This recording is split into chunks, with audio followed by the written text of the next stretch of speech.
One. Waiting for a red line to come round. There it is. Okay, we're live. Okay. It's now 3:15, just turned. So we'd like to welcome you all to this virtual meeting of Hounslow's licensing panel. I would like to welcome the members of the panel who are sitting today, as well as council officers who will be assisting members throughout the meeting. In addition, I would like to welcome members of the public who are watching this meeting at home. As you all may know, until this year, virtual meetings for council business was not legal. Sorry, Miss Jackson. Would it be possible if you can turn your volume down just a little bit on the laptop? We're getting feedback from it. Right, thank you. On my laptop, I'll do that now. Yeah, turn the volume down just a little bit. Thank you. Okay.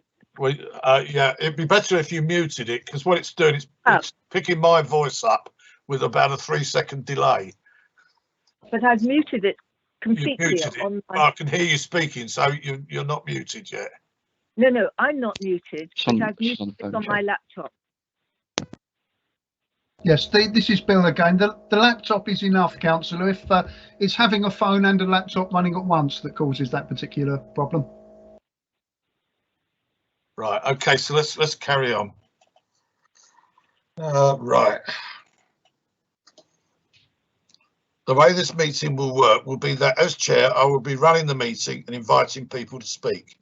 As it is very easy for people to speak over each other in a meeting like this, I will ask each member or officer to speak in turn at the appropriate stage. This will mean that there should normally be no need for people to interrupt or ask to speak. However, I shall make sure that members have ample opportunity to ask questions and make comments on the reports and applications before. The exception to this arrangement will be the legal committee or licensing officers who may turn on their microphone to alert me to any legal, governance or planning issues, sorry, not planning issues, licensing issues that need addressing, although I'd expect this to be a rare occurrence. In addition, we have a producer of the meeting from our ICT department who may also contact me if necessary, but hopefully this will be unlikely if all goes well. The etiquette for members of the panel and for officers who are expecting to speak will be to mute your microphones until you are asked to speak. This means that only one person will be speaking at a time and there will be no background noise, making it easier for us to follow the meeting and also for those watching at home. I will also ask members always to say who they are when they make a contribution and to speak slowly and clearly for the same reason. We have 3 members of the licensing committee with us today to form this licensing panel, and it is we who will be making the decisions.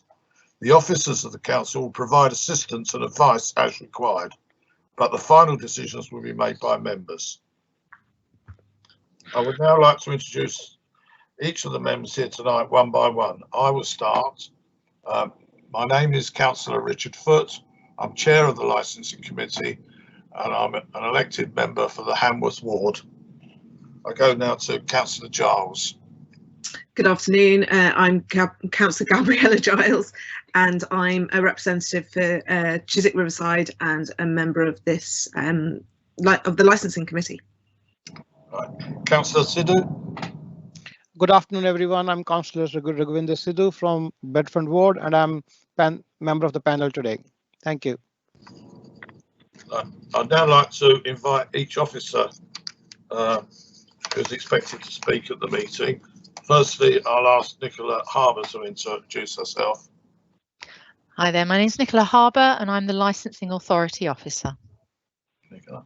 And Kanit Sally. Good afternoon, I'm Kanit Sally. I'm the lawyer advising the panel today. Thank you, Kanit. We've also got officers acting in a producing role from the technical side of the meeting, but as they're not expected to be involved in the discussions of the meeting, I won't thank them or introduce them, but just ask them. So that we'll move on from there. Right. So has everyone muted their microphones again? Right, they all look that I can see muted. Okay. Members of the public are reminded that the agenda and all the reports being considered for the panel today can be found on the council website under the licensing panel meetings page. So if you want to see them, that's where you should look. I also want to make sure that all members have seen the agenda and reports. Please now speak if you've not had them. Well, we double checked this already. So, right. I would like to remind members of the need to hear all of the evidence in the report that we're considering tonight. This means you should listen to the whole debate. Please don't pop out of the room to make tea or walk the dog. This is a legal requirement before coming to a decision.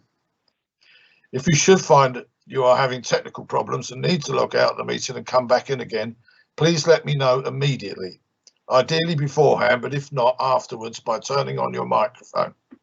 This will be a permitted interruption. We can then decide how far we need to recap, which will be necessary, because we can't, well, it may mean we've got to drop that person from voting on the outcome, but we can't drop below 2, so I prefer to stick with 3. Finally, I'll say to any member of the public listening or watching, thank you for joining us this afternoon. We hope that this meeting will go well, but any virtual meetings may suffer from an unexpected technical hitch, so please bear with us. I should also clarify that this meeting is being recorded and made available on the council's YouTube channel in the next few days. Contributors to the meeting are asked to remember that they will therefore be included in the recording of this public meeting. Thank you. We now move to the first item on the agenda. We now move on to the licensing application for a decision at this meeting. This afternoon's application is for a variation of a premises licence to permit a cinema to operate later hours in Chiswick High Road, Chiswick. Where we need to time contributions, I would ask the legal officer to alert me when allocating times have been reached. I'll also ask her to alert me prior to the guillotine being reached if we've not concluded the meeting by that time. As I've said prior to the meeting starting, it should be 5 minutes, but we will be fairly liberal on that, but not too liberal. May I remind all members, officers and public speakers at this meeting to introduce themselves each time they speak and also turn off their microphones when they finish speaking. It is also important to speak slowly and clearly so that everyone can understand what you're saying. Finally, if you're making reference to any agenda documentation, please give the page and paragraph details. Can I just double check on what we were asking earlier on? Can I ask who will be speaking for the applicants? Mr. Smith, can you advise? Yes, Councillor. My name's Jonathan Smith. I'm from Poppleston Allen. I will be presenting the application. I have with me Lynn Gonaby, who's the project director, Holly Smallman, who's a property consultant, and Catherine Smith, who's to be the general manager and designated premises supervisor. They won't be speaking, councillors, but they may. I may need their help in answering certain questions if you have any questions for them. Can I just ask you one question there? Did you say that Ms. Smith would be the designated licensing? Yes, not me. That's Catherine Smith, who's the general manager, and she will be the designated premises supervisor as and when it opens for alcohol sales, councillor. Okay, because I thought we had a different name in the paper. You do. That person was named on it just for the initial application that it was lodged, because obviously 7 years ago there wasn't a general manager appointed to the cinema when the application was originally granted, and then when you come to opening you appoint a general manager, and that's Catherine, who's in the room more than 2 metres away from the council. Okay, no problem. I just wanted to clarify because I had a different name in there, which I think must have been from the original application. Yes, it was, because you have to name somebody when you make your application. Yeah. Okay. Are there any, just as I'm on that, are there any other things in the application where names or things are being referred to that have changed since the application was submitted? Sorry, not the. I don't mean by that the actual application itself, but things like this name, if I got. No, the licence that you've got in your pack is, as was granted in 2014. I was going to give you a brief history. It was transferred in 2018, councillors, when Trafalgar Cinemas Limited acquired the project from Picture House, so it became a different operator. And also, councillors, the plans were modified, so the layout that is going to look like it was modified back in 2019, because there are 3 flats now being built above the cinema, and as a result of that they changed the plans. But the copy of the licence you had in your pack with the agenda, that is the most up to date, and nothing else has, or nothing else has changed other than the application today, and then obviously Catherine Smith going on as the designated premises supervisor, sir. Okay, all right, that's fine. Right, okay.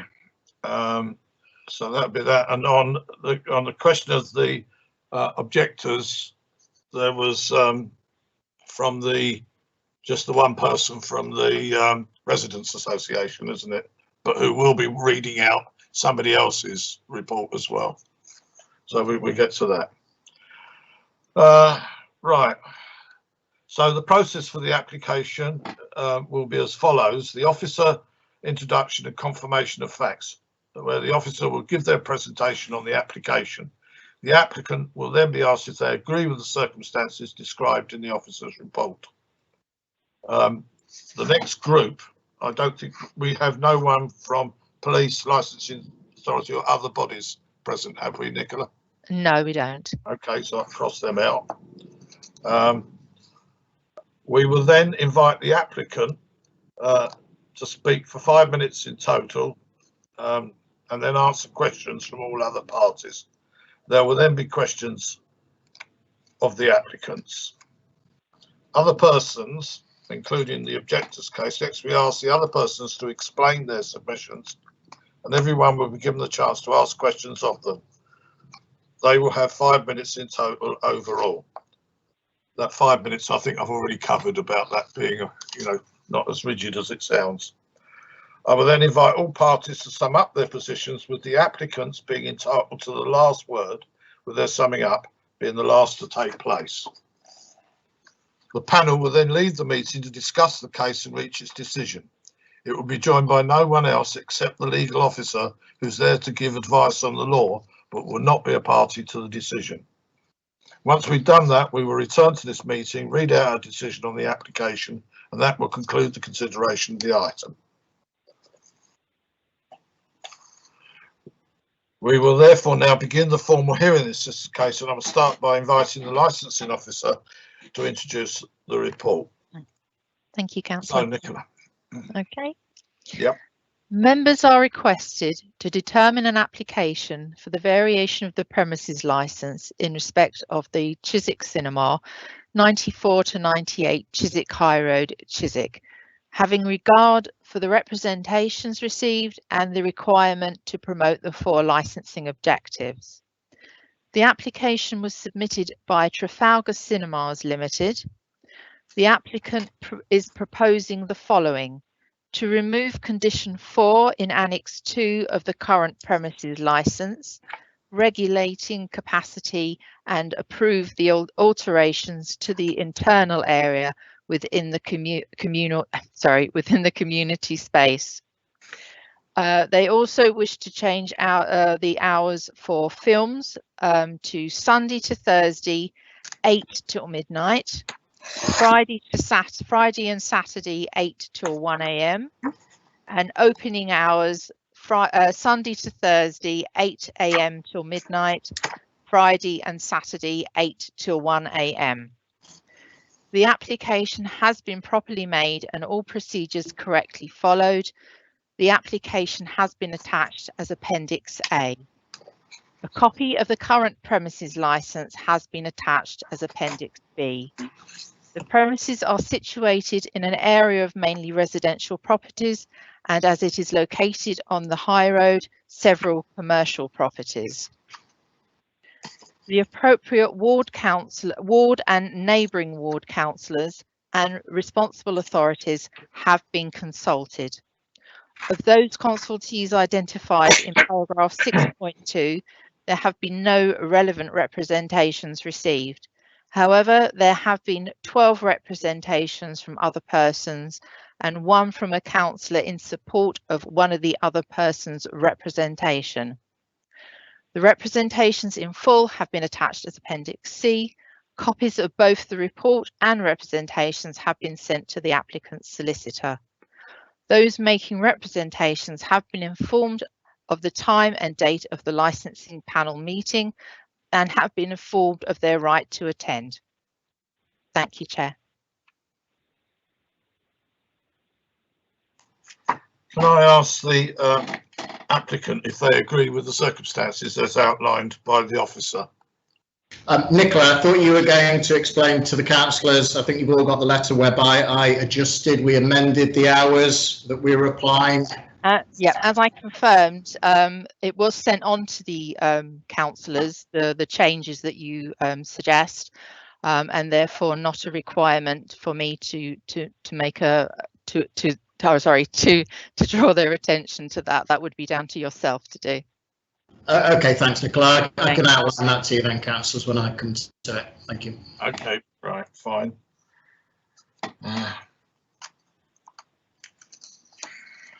Right, so there's nobody from the other bodies, dead or alive.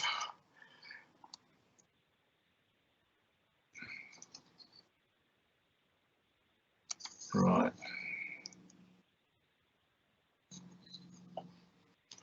So, right, we now move on to the applicant's case. So, Mr. Smith, if you would like to take this time now to make your case. I've got to spend a little bit of time just explaining the change that we're making to the application, which is eating into my 5 minutes, councillors. So I did write an email to Nick. I'll make allowance for that. So. All right, thank you. So I did amend the application, councillors, in light of representations that we are not seeking to extend films an opening by the extra 15 minutes in the evening, Sunday through to Saturday. So we're not seeking any extra hours in the evening. The only change in hours that we are seeking, councillors, is to start films at 0800 in the morning, 7 days a week. And on page 15 of your agenda, you'll see the premises licence, councillors. And that has the opening hours of the premises already, 7 days a week, starting at 0800. So we're asking for films to start at the same time as the premises can open in any event. Is that, before my 5 minutes starts, is that understood, councillors?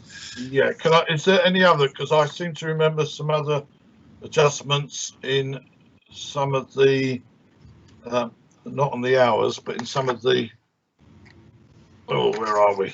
Yes, there was an objection, councillors, from Linda Klein, I think her name is, Linda Headland Klein. She lives right next door, and as a result of that, we agreed that in condition 4, if you have a look at that on Annex 2 on page 19 of the licence, that is the condition we're looking to remove.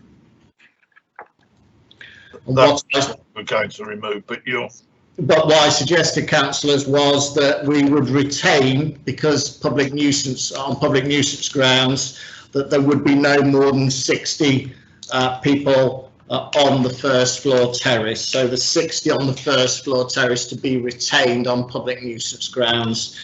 You'll see on the following page, councillors, just for clarity, on page 21 of the agenda at Annex 3, there are 2 other conditions there about the terrace. No live or recorded music to be played on it after 9 p.m.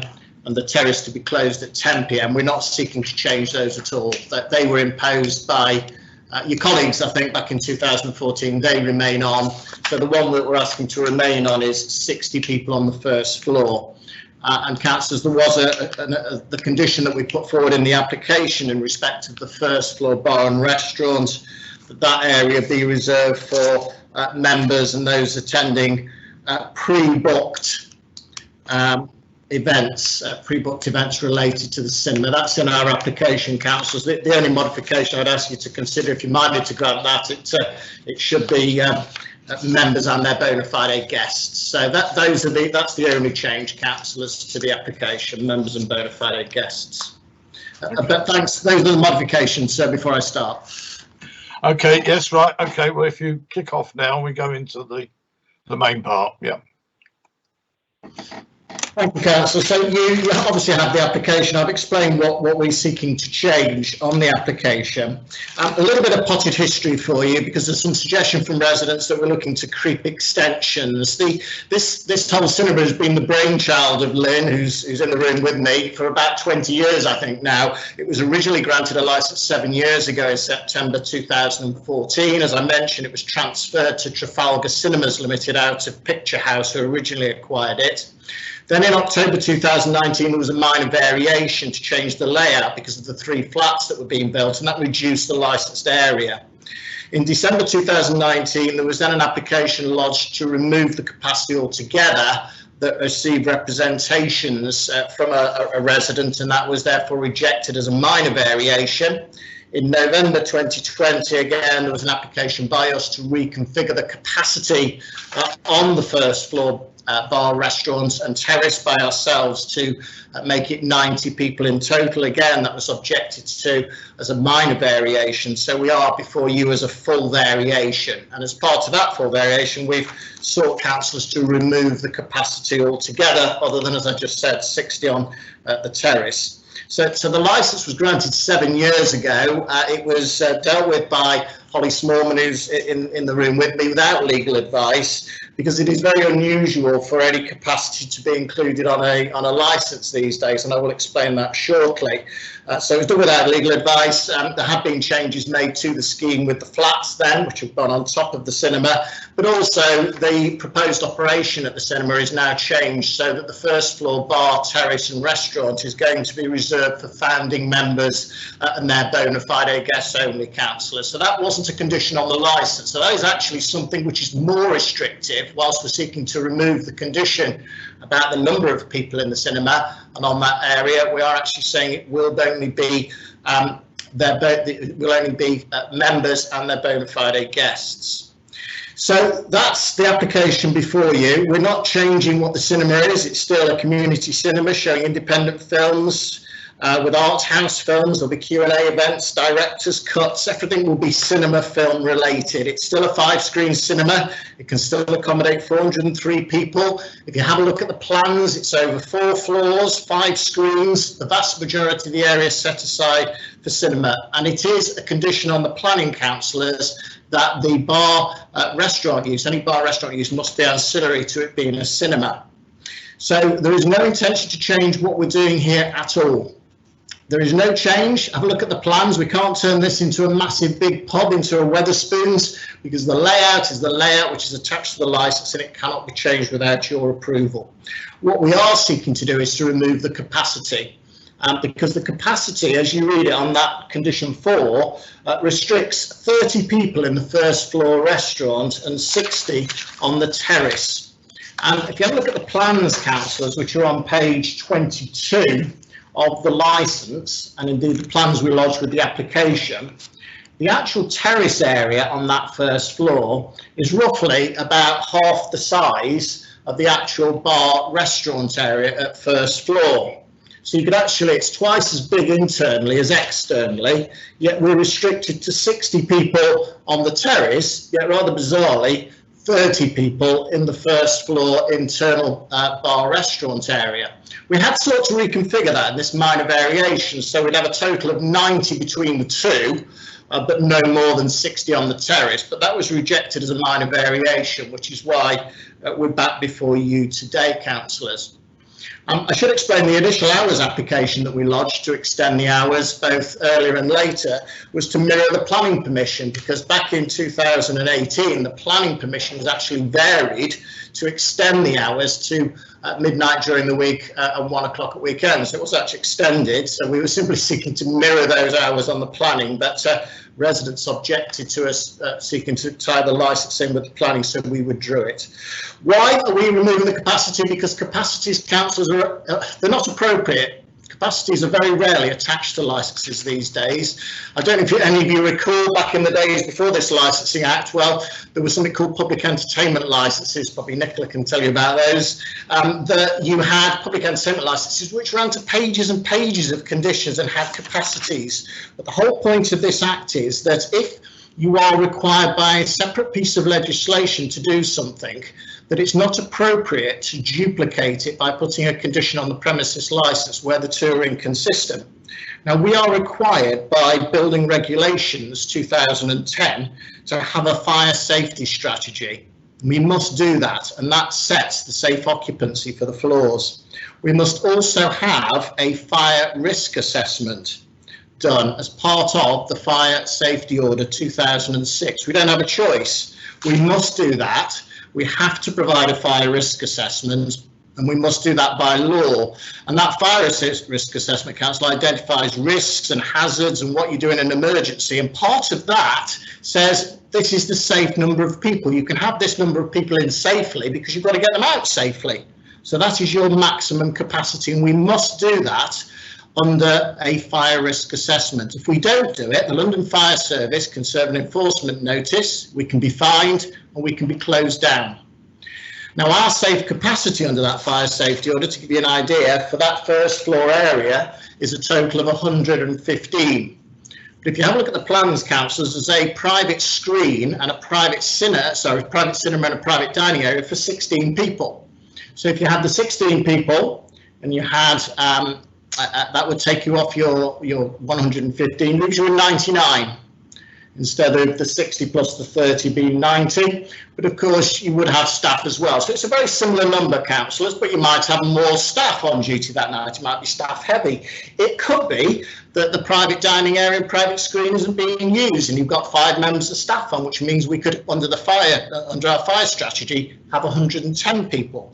So you shouldn't be regulating a capacity unless it's required by the police as part of public disorder or crime, or the fire service because it's not already covered by a piece of legislation. But this is, councillors, and therefore we're seeking to amend this because it's inappropriate that it should remain on. And I will address that in the guidance and provide the details to your legal advisor as part of that. So really, that's the essence of the application, councillors. I'm sure you'll have questions, and we will, obviously, I will address any issues the residents do raise in my summing up, councillors. Okay, thank you. I think I've gone to slightly more than 5 minutes, sir, but not too much. No, I've got to at about 5.5, I think. That's generous. Generous, so I've got myself at about 8, I think. Oh no, I wasn't counting you a bit in the beginning. Right, Councillor Giles, do you have any questions of the applicant? You need to unmute your microphone. Perfect, thank you. I was just getting really into the plans. These are really impossible to read. And maybe that's something to do with our internal processes, but it's very, very hard to see. But okay, so there's 5 screens. What is the capacity of all of those 5 screens? 403. Oh, so that's 403 in all 5 screens, including the private on the first floor. No, so 403 are the 5 screens, what you could accommodate in the 5 screens. Yeah. And then, of course, you've got the restaurant as well. Yes. And that accommodates how many? The first floor restaurant and bar could accommodate on that floor a total under the fire safety strategy of 115. But that includes the private dining area. So you'd effectively be looking at potentially evacuating over 500 people within 10 minutes. Yeah, that if all the screens were full, which would be lovely to find out everybody with all of the screens full and they were all playing film, and the bar cafe was also full. The council, this is all part of obviously the fire strategy document that we're paying somebody thousands and thousands of pounds to prepare, and something by law we have to do so. So it is all part of what we have to do by the building regulations and fire safety order. Yeah. Okay. So Right, so starting at the beginning of the day, you are going to be starting film showing at 8 AM and you're only going to be opening at 8 AM, which doesn't allow for many people to come in, buy their tickets, refreshments, whatever else, and make it in time to see the trailers and the film. Is that your intention? We would open at 8 o'clock. I imagine the first screening might be 8:15, 8:30. Probably catch the families on school holidays. We might be having there might be a work conference there, then they want to use some of the one of the screens to show a film on. Yeah. So I don't think you'd walk in straight away at 8 o'clock and go straight to a screen, because you need to. Exactly. So therefore, that's my question: is if you anticipate that screenings won't start until 8:15, 8:30. Knowing that you're only going to open at 8 o'clock, why are you asking for this change in your current showing times? Because we would like the potential for somebody to go in at 8 o'clock. If you've already got pre-booked your ticket, you could walk straight in and go straight into the screen. Okay, so there's still a lot of uncertainty around that. Great, and then so 400 people. Okay, so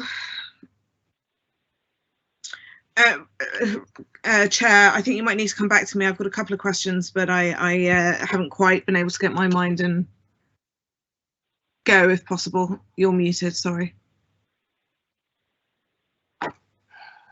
Okay, Councillor Giles, I'll come back to you anyway. Thank you very much. We normally do, yeah. Yeah, perfect. Okay, Councillor Sidhu, do you have any questions of the applicant? Thank you, Chair. The plans are very hard to read. It's very difficult to make sense of that. Like you want us not to regulate the number of people at a time coming and seeing the film and having a meal, but it is located in a densely populated area. So, like, as Councillor Giles says, that like how it will be difficult to get it vacated in those circumstances for 500 people. So, like, that's the thing bothering me. Councillor, I come back to the fact that by law, by the guidance, and I will be referring I think I've already sent to your solicitor the paragraphs from the guidance, paragraphs 9.12 to 9.14, to do with the authorities who may ask for the capacities. We've not been asked for a capacity from the fire service nor from the police.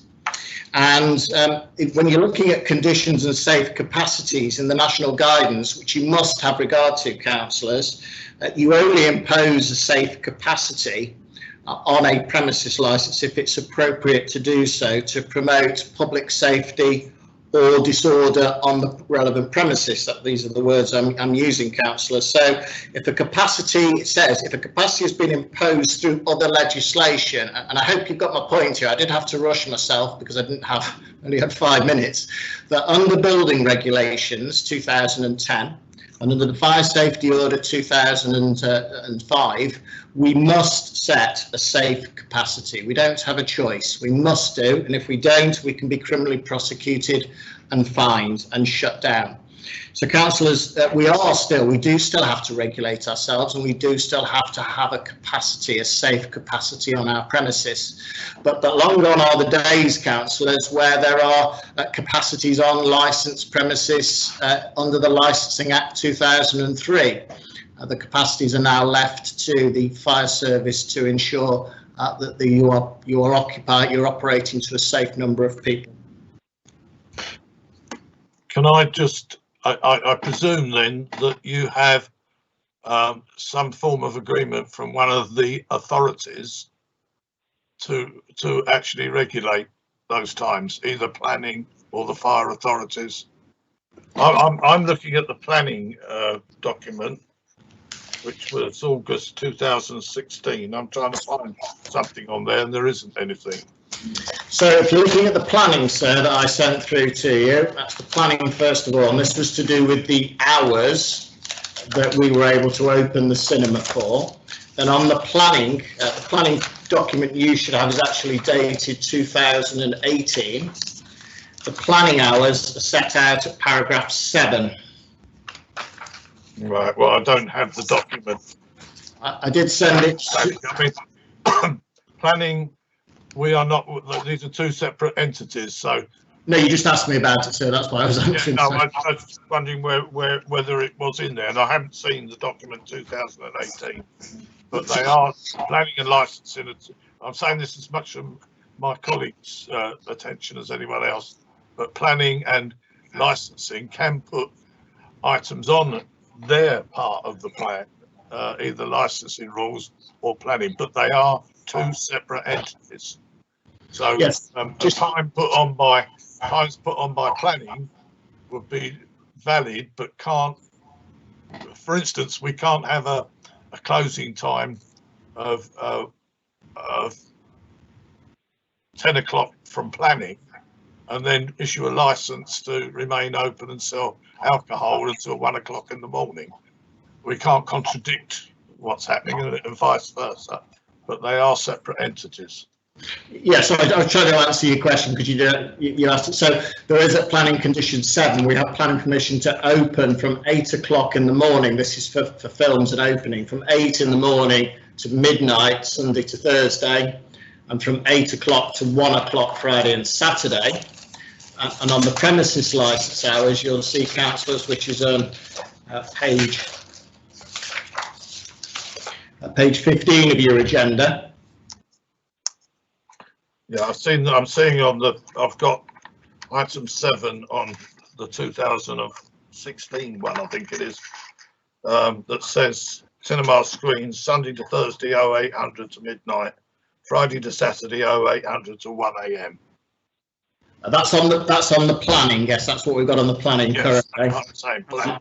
We're asking you to vary the licence for the films and opening to start at the 8 o'clock, so they are consistent with planning, councillors. But we haven't, as I said at the start, we withdrew the application to go the extra 15 minutes in the evening as a result of representations from residents. So whilst it would have been consistent with the planning, we will now have to observe the earlier closing hours and films on the licence. So you're quite right. So we will have to observe the 11:45 closure for films during the week and midnight 45 Friday, Saturday, rather than going that extra 15 minutes we could have done on the planning. Yeah, okay, no, that's fine. We understand each other though. And just so you asked about questions for the capacity and whether we had authority from elsewhere from the fire service. We have spoken to the fire service and they asked, oh, you're removing the capacity, and of course we advise that we will be providing a full fire risk assessment prior to the premises opening, and that sets the capacities, councillors, and that's why there's no representation from the fire service. And we're quite happy, if you're concerned about that, to agree a condition that prior to opening a full fire risk assessment will be provided to London Fire Service. But you don't need to, councillors, it's not appropriate, because we must do so under the fire safety order. So you're duplicating conditions, councillors, by putting a condition on that's already required by law. Yeah, well, we're not required to duplicate that, and in fact prefer not to. So yes, if it's happening with the fire authorities and that part of it, yeah, that's their. And the final answer to, I also spoke to PC Steve Pello about removing the capacities and at Hounslow Police Station, and he had no objections to us removing the capacity from the licence. Okay, sorry, Councillor Sidhu, did that cover your points? Yes, thank you, Chair. Is there any other questions? No, not at the moment. Thank you. Okay, right, fine. Let me see. It comes to me and I've lost my place. Right. No,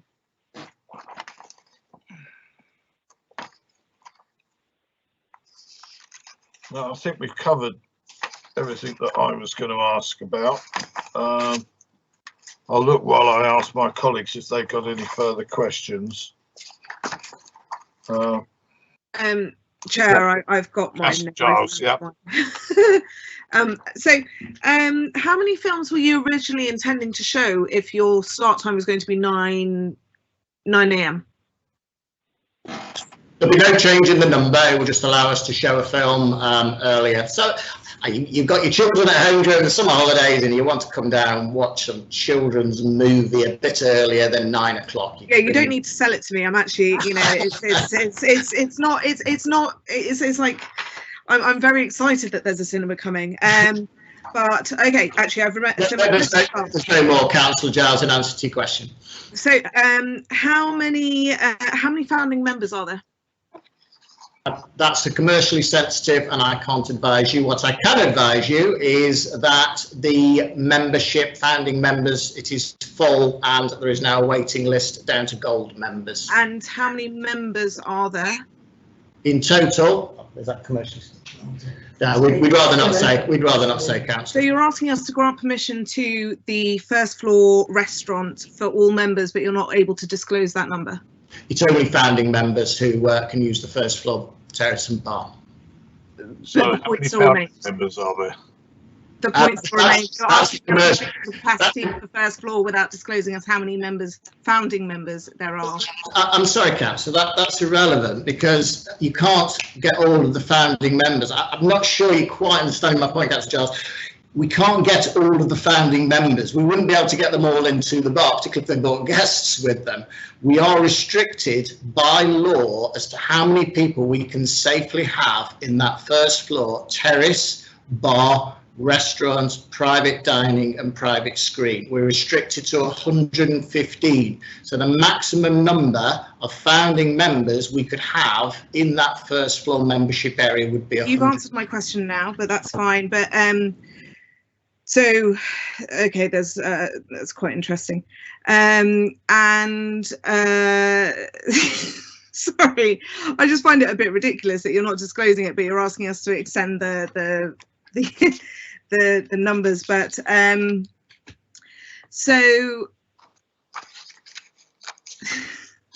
right, because obviously, okay, you're limiting it to 115 on that, provided that you've got people in the cinema and the restaurant. So yes, the maximum, if you are concerned about us having thousands, which we haven't done founding members, but all our founding members crammed into this small space, then we are happy. We'd happy to agree that in the space on the first floor, that is the terrace, the bar restaurant, the private dining and screen 5, that the maximum number of people is 115, because that's what we can accommodate in that area. At the moment, as the licence reads, councillors, we can only have 30 people indoors in that area because. Well, does that include the terrace with that 115? It does. And there would never be more than 60 of that 115 on the terrace, which is what we've previously agreed to.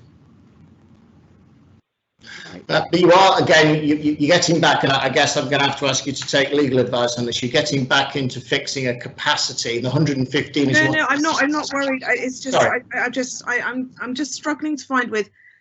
Personally, I'm just struggling to see why you're going through the process of amending something when there doesn't seem to be any substantial benefit to the local community. In this amendment, I think that's what I'm struggling with at the moment. That's what I'm just trying to see. Well, let me answer 2 points on that, Councillor. The first point, as I've mentioned to you before, the condition as it reads at the moment is that we are limited to 418 in the auditorium. That's actually. Yeah, no, I understand that. But we are stuck with 30 in the first floor restaurant. Yeah, no, I understand that. I just. Now, what benefit would that be? Well, actually, if you had more than 30 in the first floor restaurant, you would have less outside on the terrace, because at the moment we can only have 30 on the first floor restaurant, which is an area twice as big as the terrace. The second point I would make, councillors, is with the greatest respect, we do not have to provide you with evidence, and I'm not being horrible here, that this is a benefit to the local community. This is a cinema that's costing millions and millions of pounds worth to build, and we are providing a facility for all of the local community. It's not one of the licensing objectives that I've got to prove that my removal of that condition is going to benefit, you're smiling, councillor, is going to benefit the local community. What I've got to demonstrate to you is that it's not going to be to the detriment of the 4 licensing objectives. Yeah, exactly, and that does include the local community when we're looking at the prevention of crime and public nuisance and those other ones. Yes, so, of course, which is where 150. I'm just asking, like, is your main objection just the fact that it's very specifically mandated numbers for the different areas within that first floor? Is that the main objection what you're trying to explain? Yes, I guess, yes, it is. And therefore, if you could give us 115 for that area, we would be delighted. Finally, that is what I'm trying to get to, Mrs. Smith, and this is what I was trying to get to, because I have to say a lot of what you said is just I don't know, a bit condescending, to be honest. And it's yeah, it's very interesting to see the way that you're discussing these things with us today.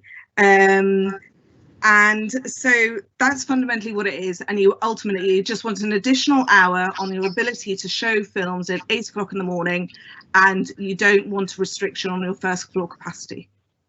Well, if you were to give us 115, I'm just looking at other people, we would be more than happy with that. Fine, thank you. I presume that everything is going to be soundproofed. There's not, obviously, the terrace is already vacant or will be vacant after 10 o'clock. There's going to be no other disturbances regarding noise from rubbish collections or bins. I want to make sure that there will be no bins left out on the streets on those days when there aren't collections.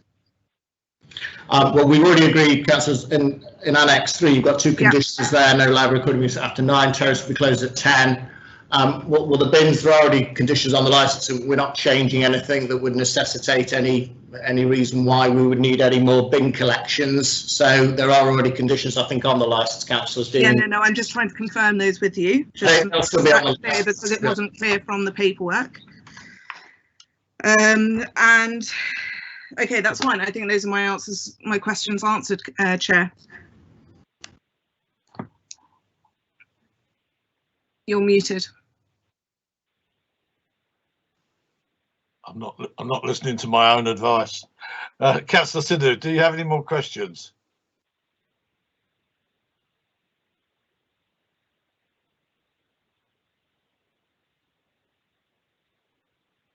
You've gone. Where are you gone, Councillor Sidhu? Sorry, Chair. I think we've actually just lost Councillor Sidhu. Right, I'm gonna see if I can try and get him back in. Yeah, I'll put a hold on for the moment because we know when we lost him. I don't have to want the recap back. So the idea that Mr. Smith is that I'm putting a hold till we recapture our missing candidate. Otherwise, we've got to restructure the way we're doing the meeting. He's back. Sorry, Chair. Okay, Councillor Sidhu, did you have any more questions? No, thank you, Chair. Thank you. Okay, I've got just one. I'm puzzled by comments in various places. Have these premises been closed for some time for building work? It's in construction, Councillor Foote. It's a cinema it's a brand new cinema that's being constructed, so it hasn't yet opened, sir. So although we issued a licence in 2014, it's never been used. It's been a long time in the making, councillors, as I'm sure Councillor Giles will be able to confirm, but it's been a long time in the making. It's been in the inception for about 20 years, actually, from when the first idea, the embryo, started. But yes, it's obviously been delayed as well due to COVID. There's been delays on it, but no, it's never actually opened yet, councillors. And fingers crossed, with the government guidelines, it should be sometime after May 2021. It will be opened, obviously, with appropriate social distancing in place. Yeah, no, it's just I saw comments. I think one of the comments came from an objector who was talking about she was had a very friendly activity with the builders. I was trying to figure out what all that was. The builders were stopping work, I think, when she was working at home and had calls to make councillors. Yeah. Okay, right. So I'm going now to so that's the questions from the councillors. So I'm going to ask if there are any questions from the objectors or the applicant. We've only got one present, I think, or we got two online. I think you've only got me. Okay, sorry, me is Anne Jackson, Chair of Thornton Mayfield Residents Association. Okay, yeah, I knew that, but I needed you to actually say it, so we got it recorded. Right. Okay, do you have any questions of Mr. Smith from the applicant? Yes, I'm completely flummoxed by all these different numbers. And when he says 115, how does that relate to the numbers that have been agreed with planning previously? Because there seems to be a wish to try and get things changed in licensing, which have already had objections and been refused by planning. So it's almost like, you know, they're bringing things from one department to another and seeing if they can get agreement somewhere else where they failed previously. So 115, 403, 60, 90. I'm not quite clear what this 115 number is, because at the moment they are asking to completely remove any condition regarding capacities. That's what they're asking for. I think I would be right in saying they're asking to remove them from the licensing aspect of this. We can't remove anything from the planning side of it. Those are regulations that have been put there by planning, but won't appear on the license. No, Mr. Smith, have you got anything to add to that? Yes, two answers. That there are no conditions, and there hasn't been any conditions on capacity on the planning. So there is no capacity number on the planning. And to answer the questions about flummoxed, as to Anna's just asked about, sorry, Anna Jackson's asked about numbers, just to clarify then. So if you wish to retain numbers on, the one that we really have the issue with is the first floor 115. The other numbers that you see on the licence, the auditorium number, which I think is down as 418, I've already confirmed that's 403. And then the first floor, you've got a ground floor bar cafe area at the front, which is down as 60. We're happy with that 60 remaining. The real issue comes around the first floor terrace area of 30 in the internal area, which would mean we have only 30 people in that quite large area. I know your plans aren't very good, councillors, but there was a larger scale, an A3 scale plan sent in with the application. Yeah. But there is no condition of capacity on the planning. I don't think there normally are actually, councillors, on planning grants. Can I just go back to the objector? Are you, I mean, and in fact both yourselves, Mr. Smith and the objector, but if we were putting numbers in, if we put in 115 for the first floor area, that's the terrace and the first floor restaurant, yes? Was that what you were saying, Mr. Smith? Well, to be fair, it's the fire safety safe capacity covers the bar and diner and terrace at first floor, together with private hire and screen 5. So that's your fire regulations? Yeah, that's what our safe number is that our fire expert that's been approved by the fire authorities. Well, the fire authority don't no longer approve this by law. You have to do a fire risk assessment, which provides the number, and then the fire service will ask for it and check it once it's done. But that is what our expert, our independent, competent person who we have to pay to do it, has told us 115. So they are what is going forward. That's not actually gone through yet, the fire risk assessment. It goes through building control, so there's a safety management plan as part of your building control, to which you get signed off at building control, but that number is 115, councillors. That's for the first floor. Yes, those areas I've just told you about. So on the plan, they're called bar, diner, terrace. So it's the bar and the diner, the terrace, the private hire, and screen 5 combined 115. But there is a limit on what can go out on the first floor terrace. Yes, of that 115 councillors, we've already agreed no more than 60 onto the terrace, okay, which is already on the licence. So, do you have any objection to us putting that information into that condition? I'm advised not. If you were to replace condition 4 then to say that 115 broken down as follows, yeah. There's obviously 418 in the auditorium. I did a tot up and I think it's 403. I'm just going to ask Holly to double check that. Yeah, so that would be 403, and then you've got the 60 downstairs in the cafe bar area. Okay. So, right, I go back to a lady with the. I'm sorry, I've got so many pages to turn over. I can't find your name on there again. My name is Anna. My name is Anna. Right, I'll write that down in large words. I've not been impolite to you. Anna, how do you feel about what's just been said about putting into that Annex 2, paragraph 4, those numbers?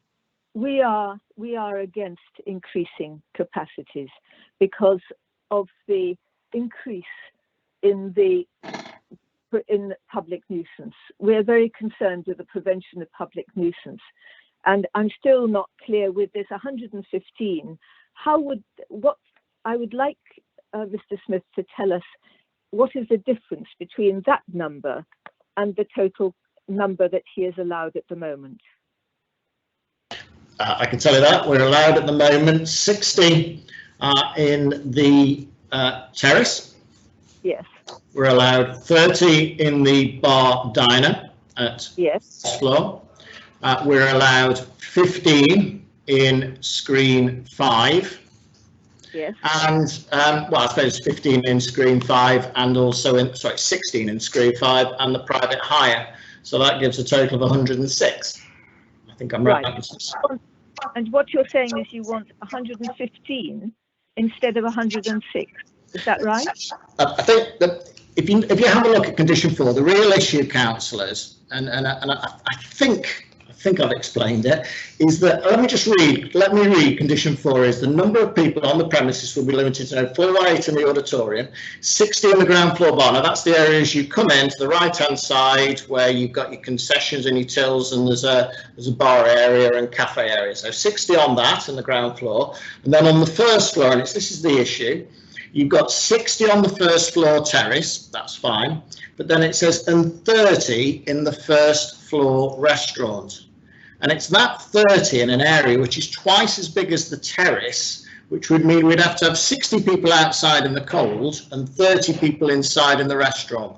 And that is the restriction we have an issue with. Aside from that, we've also got screen 5, which then takes 16 people. So yes, to answer your question, there is at the moment on that floor a total of 106. We're asking for 115, but it's more a redistribution of where that 115 can go, because we would like more inside. So you ask about where the benefit is to the community is, we'd like more in the inside bar diner so they're not on the terrace, because at the moment we have to have 30 in the bar diner and 60 on the terrace. May I speak, Chair? Yes. Yes, but presumably the people on the terrace don't need to stay on the terrace. They can be milling about in the general area as well. Yes, so the 60 people could then come in and go inside to the inside bar diner, correct? But at the moment, only 30 of them could, because as soon as you have more than 30 in the bar diner, you've exceeded your capacity of 30 that's stated on the licence. So what you're saying is if the weather was in a detrimental state, that you couldn't get the people from the, if the terrace was full, you couldn't bring them inside? Yes, Councillor, yes. Okay, right, I think I understand. Okay, So did you get that, Anna? Yes, but I don't understand. Somebody had good reason to fix the inside as a maximum of 30. I really can't see what we are concerned about is that to completely remove Annex 2 Condition 4 regarding capacities means that they could actually have any number of people. Well, I think that's what we've been talking about, is not removing it all. Right. Well, and that's why I've asked for clarification on the numbers to replace the current wording in paragraph 2 to reflect the numbers as Mr. Smith has stated them. Is that he's saying he's accepting that, or that's acceptable to him? I'm not saying that's what we're going to agree to at this moment, but I'm just trying to get a feel for it all. But that would mean that you would have the number of people on the premises would be limited to no more than 403. Is that now, not 418? Yes, 403 in the auditorium, 60 in the ground floor bar, which, as I said, is the area as you come in and turn right on the plans. And then the 115 amongst those areas I've read out to you. Just to answer Anna Jackson's question there, or statement that we could just have any number of people. And I'm not sure, Councillor Giles will say I'm being condescending. I'm not sure, maybe I'm making myself understood.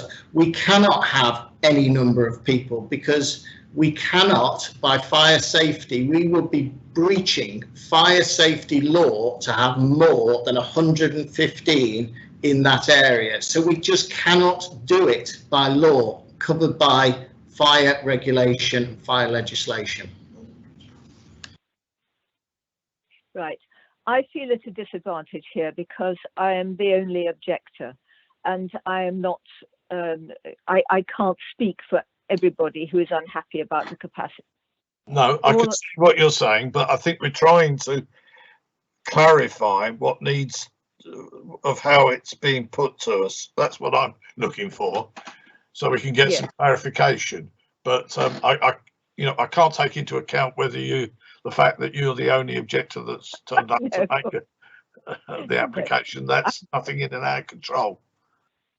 So are they saying that they can take more than 30 people in the first floor restaurant area?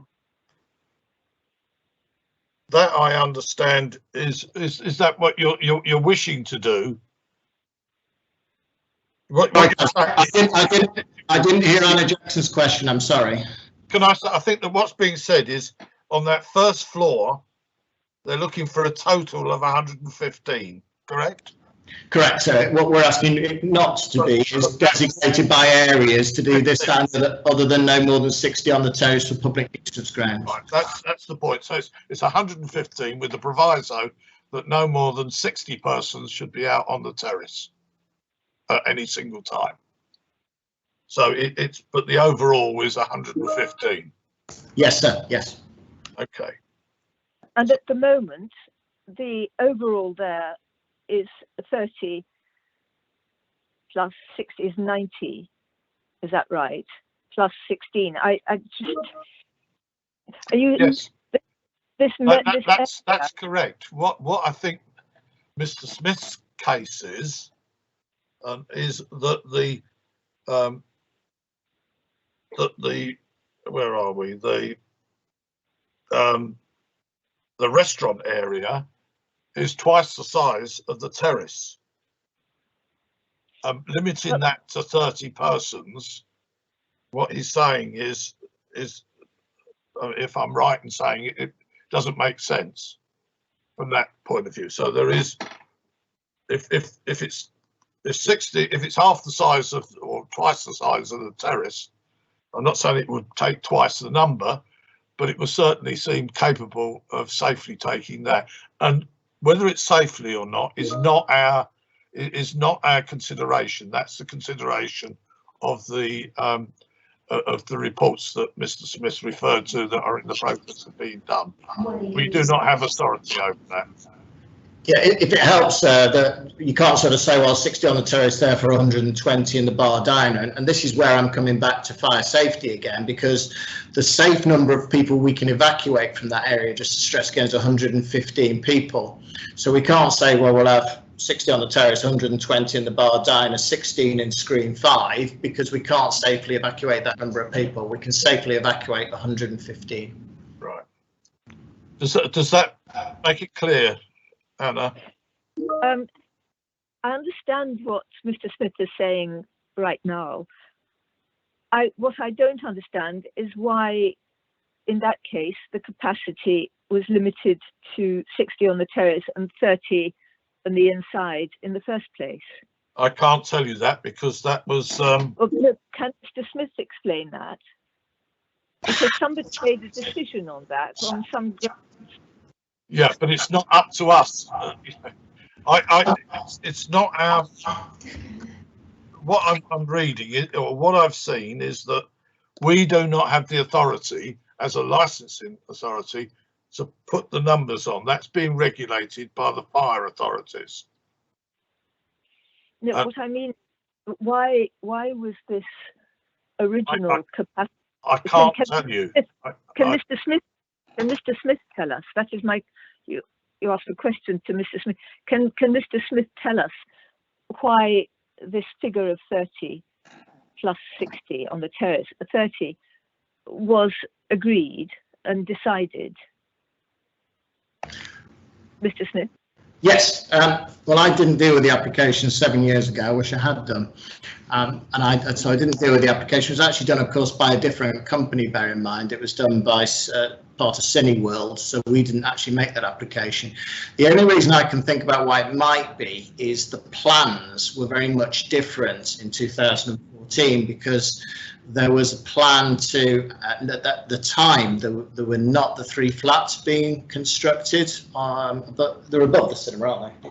Oh, so the cinema was different in terms of the flats. So there was a change made to the plans to accommodate the flats with less trading space and a different operating style by a different operator.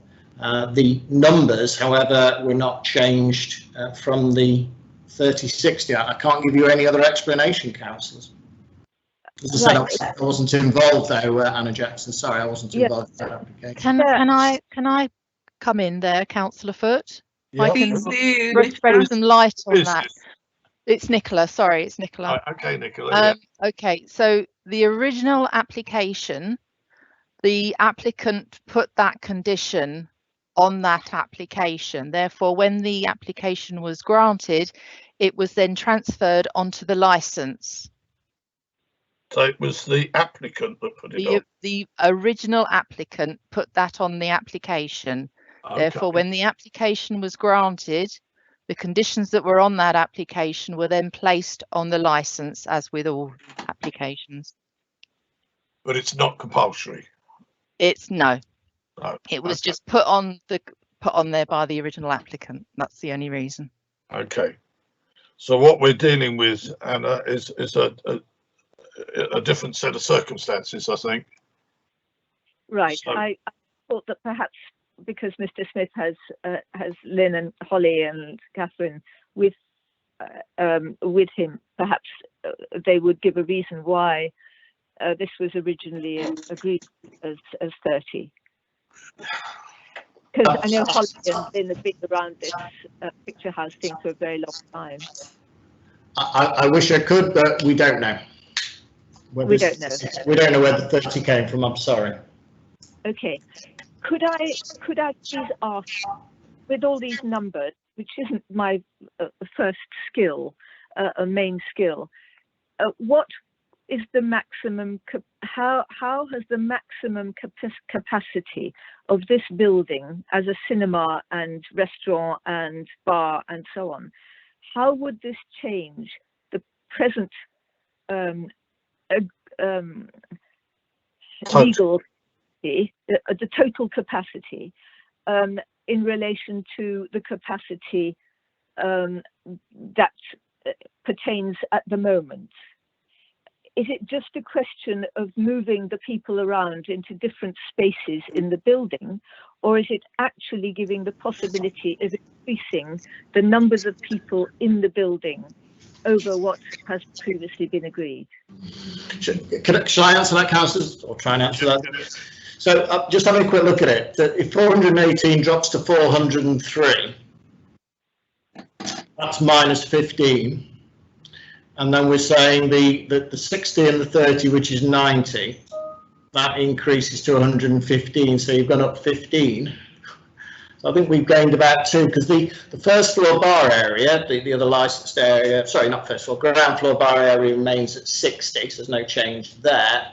So the areas where there are licensed activities going on, I think we increase it by 3 people.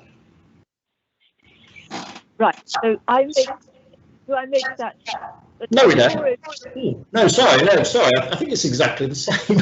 I think because 418 has dropped to 403. I'm not doing my maths very well. That's minus 15, and we've gone up from 90 to 115. Sorry, it's plus 10. I do apologise. It's plus 10. I'm a solicitor, not a mathematician. So yeah, I think we're plus 10, councillors. Plus 10. Okay. Let me do that again, because I'm going to need to report back to my members. Is that okay, Chair? May I do that? Yeah. Sorry, I'm not sure what you're asking me to do. No, I'm asking if I can clarify this with Mr. Smith. Yes, yes, it's your right. So there's 403 in the screens, Mr. Smith. I'm writing this down. 403 in the screen. 60, a total of the bar, first floor restaurant and terrace, that's 115, is that correct? Hello? So yeah, so in the what is screen 5, the private hire, bar, diner and terrace, 115. Right, so that's 403 15. And then the downstairs area is 60, is that correct? The lobby area.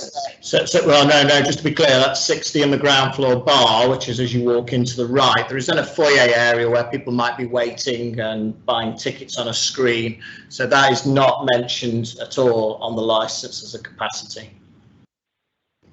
I'm guessing. Right. So I'm guessing because there was no licensed activity being carried out in that area. Right. I'm interested.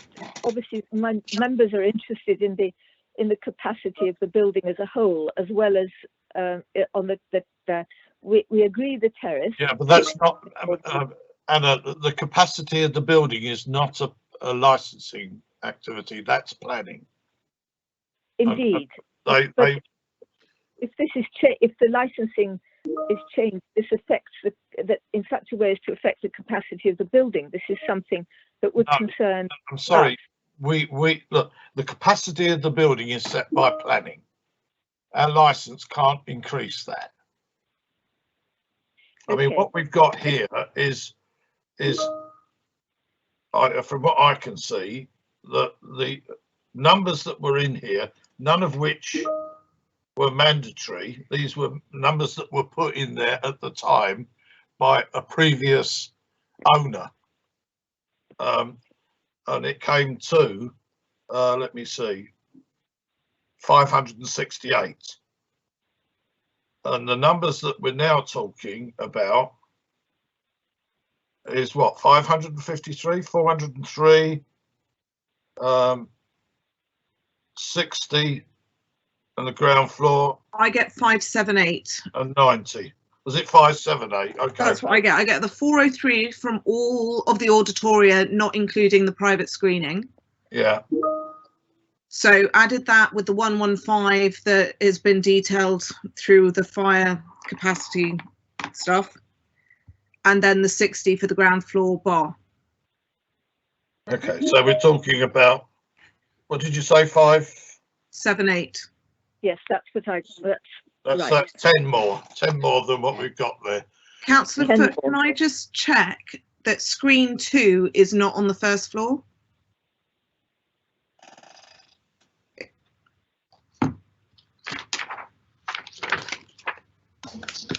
Right, Right. Screen 2 has its own capacity. It's not included within that safe capacity of 115. No, I just want to check, is it on the first floor? Yes. Okay, so that might, okay. But that's not within the 115. No, I'm aware of that. Can we look? Clear. I think that we're going to have to move on from here because there's a limit to what we can do as licensing, and these are matters that are related to authorities outside of licensing. We can draw it to the attention. It's called, the original numbers that were put in there are ones that we can't really refer to because the people who put them there aren't around. And I don't know what the purpose was in putting them in there in the first place. Is there any other questions that you would wish to ask Mr. Lee, Anna? No, no, there aren't at the moment. Thank you. Okay, right, fine. Okay, so I'm now going to, right, I'm losing my place.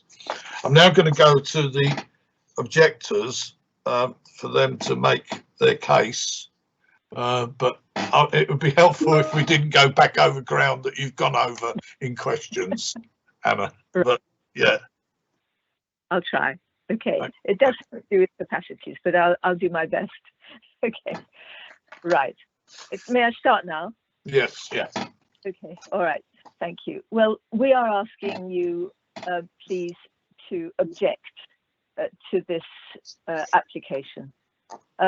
We are asking, and I can only go by what our members have wanted and have set out and have urged me to do on their behalf, rather than all the other negotiations and so on. Our resident association is the closest major residents association to this building, and we want to say first of all that this part of Chiswick where the cinema is, I don't know how many of you are aware, know it. I think Councillor Giles probably knows this area well. This part of Chiswick is not a city centre or a town centre. It's overwhelmingly residential, and therefore we feel that the public prevention of public nuisance is an important aspect of this, and its consideration should very much be given to the peaceful quality of life of residents. We've talked about capacity, and what our resident association, what our members are talking about is the capacities. That's why I understand about that licensing and planning are different entities, but it is material to our concerns that if there are larger capacities, greater numbers of people in the cinema, that this has a deleterious effect on our quality of life around. So what our members were saying, we wanted to remove, we wanted to object to removing the condition 4 regarding capacities. That is obviously up to you to decide, but that is what our members are concerned about. And the reasons are very much involved with the request to extend the hours. Now, we haven't been talking about that very much, but this is something which I'm very concerned about. Extend the hours of showing films from 8 o'clock in the morning, 7 days a week. So they begin 1 hour earlier. Now, Mr. Smith has said that as a kind of concession or a sop or something, they'd remove their wish for a quarter of an hour at the end of the day. In fact, over the years, and we've been with this for 7 years, over the years, the cinema, which we welcome the cinema in many ways. A lot of people are very keen for it to open. And we want to be good neighbours with the cinema because we'll be living together for a very long time. But so will the repercussions of the decisions that you make.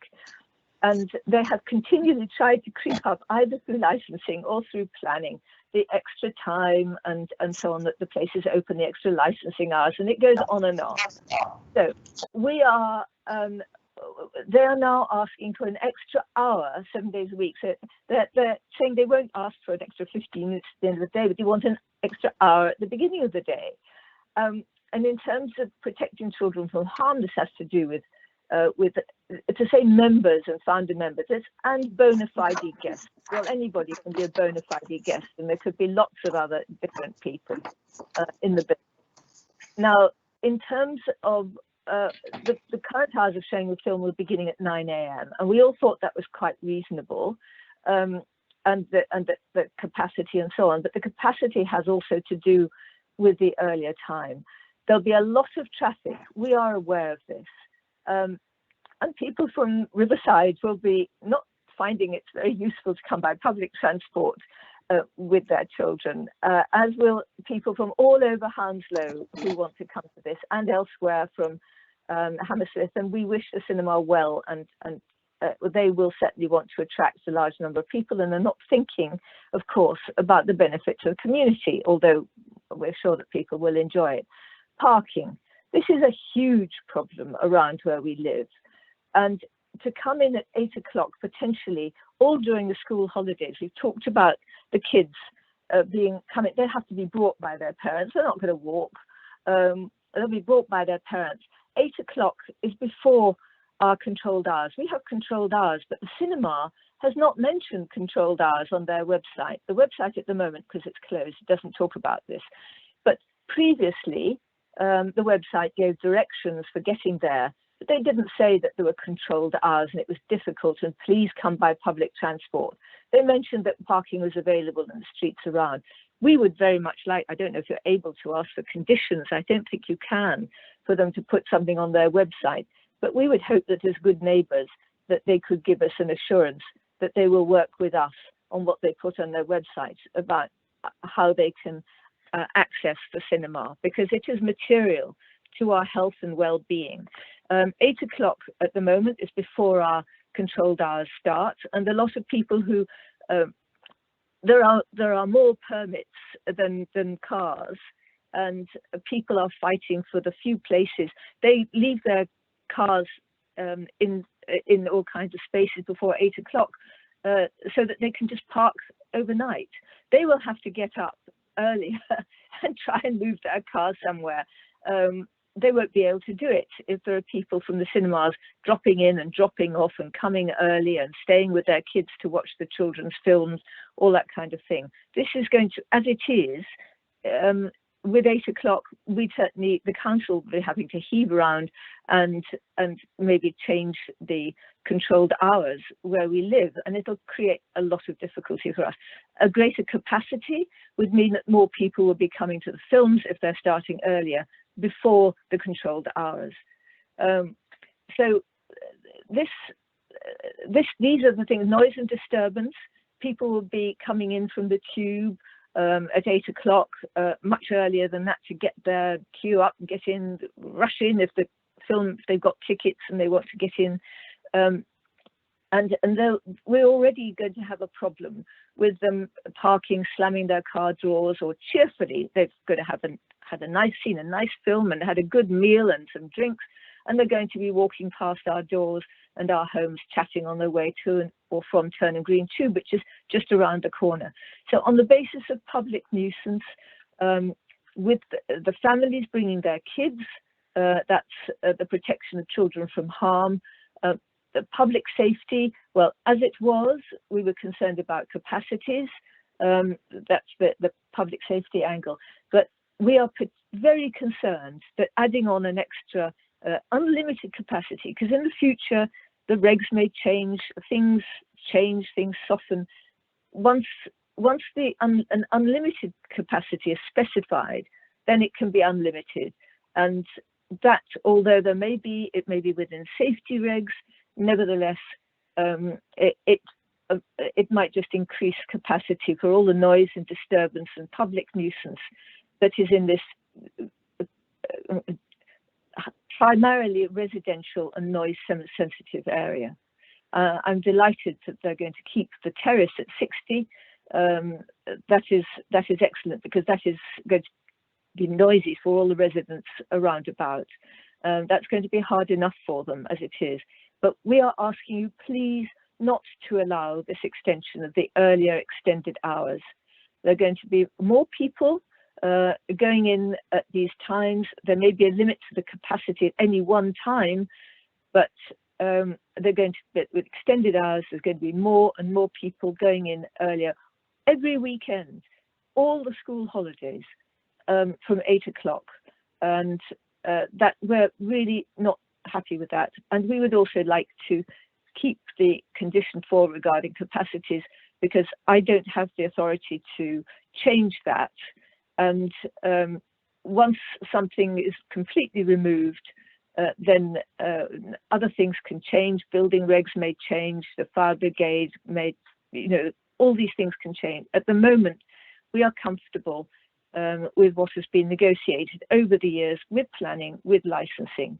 And I think that is also, I think, the substance of what my neighbour was going to say. Yes, the applicant proposes a substantial change in the time for the showing of films. This creates a further possibility of an extension to a negative public nuisance, which the impact of the cinema complex. Patrons parking their cars in surrounding residential streets to drop off or escort children for early morning screenings, and that the CPZ hours only come into force at 9. And removing Annex 2 Condition 4 will eliminate all restrictions to the number occupying the cinema in total and in specific areas except for the maximum occupancy of 60 persons in the outside terrace. So I don't know how long I've taken on this, but we would urge you, please, it's going to be hard enough for residents in the area. It really is going to be hard enough for us. Chiswick will enjoy the cinema, but for the residents in the wide area around, it is going to be a tremendous problem. And to start it an hour early and to allow the possibility of unlimited capacity, that is something that we personally can't control, can't regulate, can't check on. And we would urge you, please, to, with consideration for the residents, not to allow the earlier extended hours, maintain the hours currently in operation, previously agreed, and not to remove the Annex 2 Condition 4 regarding capacities. And I've looked carefully at the licensing policy. And sorry, Chair, it's already more than 10 minutes. Okay, all right. Thank you for your patience. Sorry, Councillor Foote, you're on mute. Right, have you finished now, Anna? I have, yes. Thank you for your patience. Okay, right. Thank you. Right, I now ask councillors, do you have any questions of the objector? First, I'll go to Councillor. Where am I? Which one round? Councillor Giles. Yeah, I know, it's all right. I was just which way. No, gave you time to unmute, it's fine. Right. Thank you, Anna, for your time today. Just wondering, is there anything that the applicant could do that would change your mind? No, because they keep wanting more hours, and they the capacities thing. I'm still a bit foxed by that and the difference that it would make to us. At the moment, we have all agreed these capacities, and that seems to work for all the parties concerned and the objectors. So, but this continual request for more hours to show films, to opening hours, it goes on, and there's nothing that they can offer us. And are you concerned about potentially 500 people emptying the premises all at the same time? I'm not an expert on that, but I've got something like, well, we agree at 578. I haven't seen. I cannot be an expert on that, and I think other experts have determined this in the past. Okay.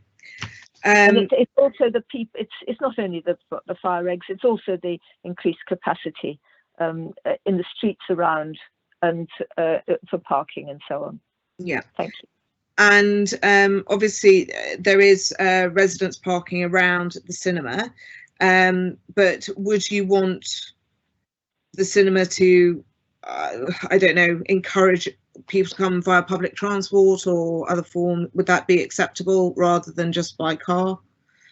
it wouldn't remove our wish not to have, it wouldn't make a difference to the opening hours because people will do what they want. But certainly we would want, in addition, we would want to ask them, even with the hours that we have, we would like them to be more neighbourly and to make sure that their website says that there are controlled parking in the area and that they should come by public transport full stop, instead of saying, as they have been until recently, that there's streets around where they can park.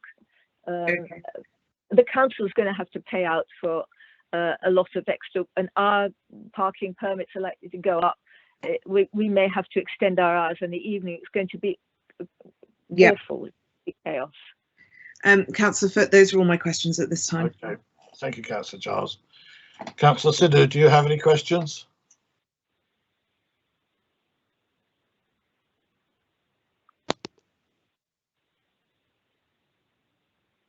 Yeah, sorry, have we lost you? I believe we've lost Councillor Sidhu again, Chair.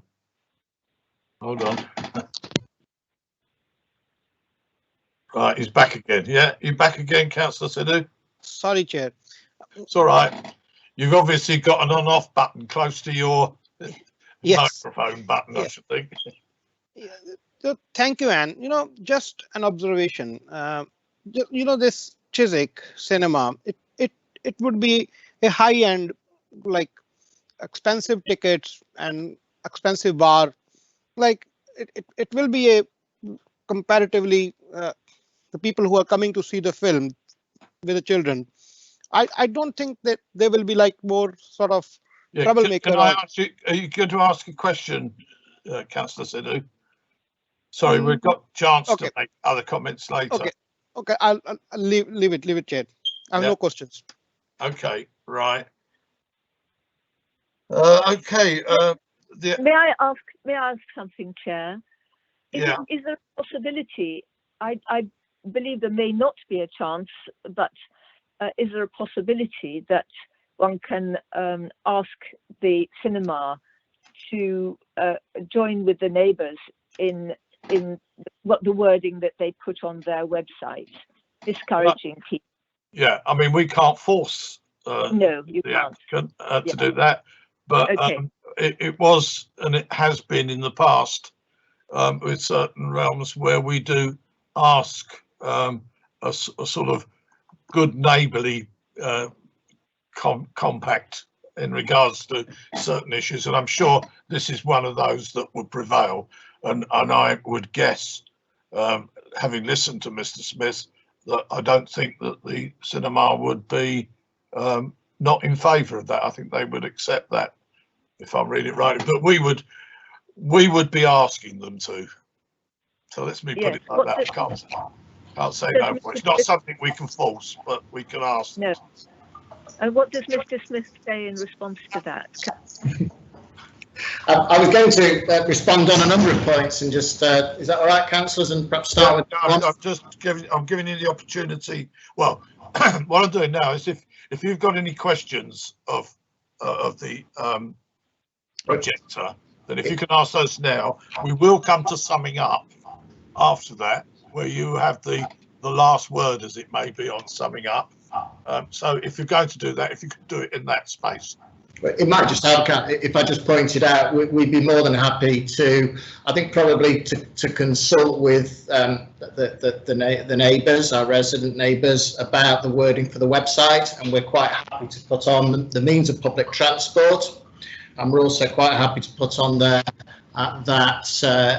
what time the parking restrictions start from. So Anna Jackson, you can be assured that we will do that. Whether you want to put that as an informative or a note, councillors, as opposed to a condition, I'll leave that with you. We've also listened to Anna Jackson. Also, Councillor Giles, you raised the question about, are you realistic you're going to be able to rush in and go to a filming straight away at 8 o'clock? We'll take your point on that. And to help, we're happy if you were to... Sorry, at the moment, this is your opportunity to ask questions of the objector. I guess I would. You are in fact summing up at the moment, so you. I'm just saying, having heard from Anna, what we're prepared to do. So Anna, I guess my question is, would you be happy if we were to modify our hours of films to start at 08:30? Because realistically, once you've got in and bought a ticket, Anna Jackson, we wouldn't be able to start till 8:30. So would you welcome that, and would you agree and work with us on the wording for the website about both the parking restrictions and also the times for tubes and buses and how to come and go rather than by car? So I guess my question is, would you be happy if we agreed that? So that's kind of a roundabout way of doing the summing up. Yeah. But Anna, are you happy if we do that? I do not want you to start films at 8 o'clock. 8:30 still means that people will be parking at 8 to walk around the corner and comfortably get their kids and themselves into seats. I would like to stick with the hours of 9 o'clock. Then everybody knows where they are. 8:30 is still outside our control times, and we would have to adjust for that. So that doesn't help. In terms of putting the controlled hours on the website, that just tells people that after at the moment it's at 9. So if people come at 8, then there's no control hours. If you tell them that our control hours finish at 7, that's fine. Their films will start at 9, so they can come in a bit earlier and park without having to worry about that kind of thing. And they can park in our spaces. If residents here are going out for a meal, as we all hope will be able to do in the future again, they can pop in and find a space, and then so when our residents come back from their meal, there won't be a parking place for them. So if you give them the actual times of the control times, they can work their way around that, or at least know. We would like you to say that there are parking restrictions, controlled hours for residents, and leave it at that, and that they should come by public transport. I mean, people who live locally but who don't wish to bring their walk on foot because it's raining, they'll know anyway. We don't want people to come from further afield who aren't familiar with it and with our how to creep around our controlled hours. So something much more specific is not helpful to us. We want people definitely discouraged. I know in the past you have on our website put the public transport, so you've done that. Obviously, it would be crazy not to. So that's fine. But the fact that you suggested that there were streets around where you could park is not helpful to us. So I'm afraid that not starting the films at 8:30 is still more hours. It's just adding on time that are going to affect our residents, and we want to stick with the times that there are at the moment. Start the films. I mean, if you start the films at 9, you're still going to have people parking here before that and coming along. That's not brilliant for us, but we can't change those. But we can ask you, please, to stick with those hours and withdraw. And we urge the councillors to not grant this unnecessary extra time. They've got plenty of time, and as you say, you won't necessarily start the films in that time. In that case, let's just keep it as 9 o'clock, please. Thank you.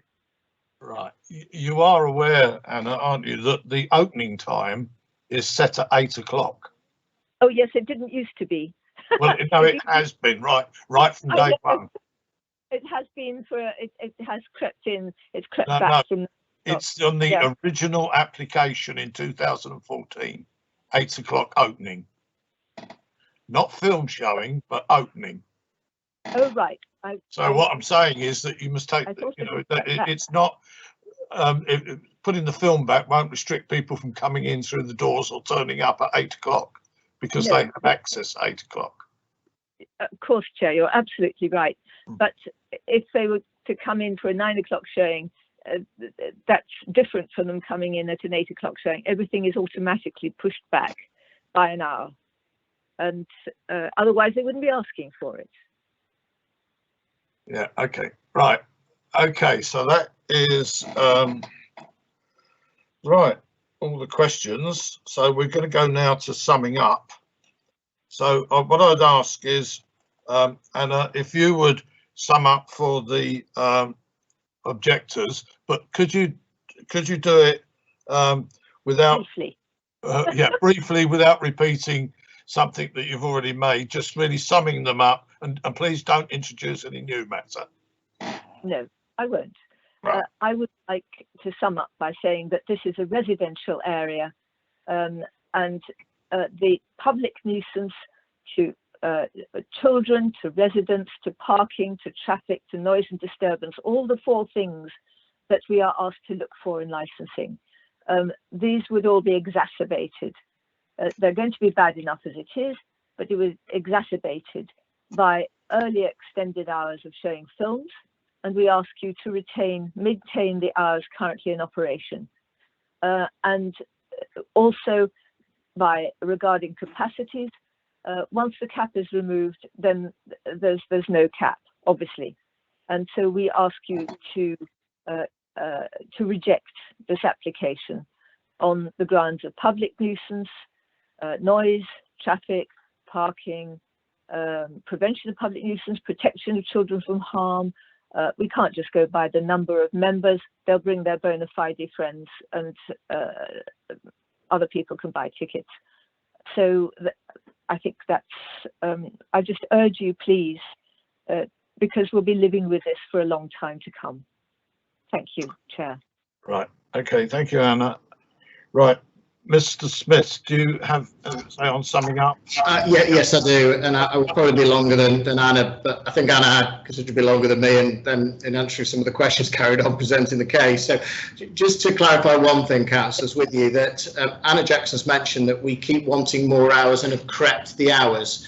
Councillors, we have not crept the hours, made no application to change the hours on the premises licence. This is the first time that there's been any application to change the hours on the premises licence. We're happy to, I don't know how you want to do this, councillors, if it's an informative, a comment, a note to the minutes, we're happy to work with the local residents to agree or to have wording on the website regarding public transport and also about parking restrictions. I take Anna Jackson's point that you don't want to put the hours there because the people coming will try and work around them. At the same time, I don't think you could put a condition on, with all respect, to say that we've got to agree that wording, because we may never agree it and then we'd be in breach of our licence conditions.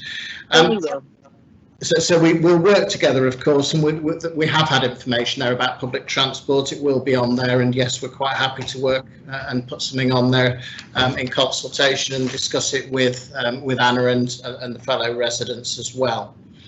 In terms of the guests that Anna Jackson mentions, well, of course, the member is responsible for their guests. They can bring up to 3 guests. They are responsible for the behaviour of their guests, and if they misbehave, then that member will no longer be a founding member, and it takes a long time to get your membership back because you have to go all the way to the back of the queue, councillors.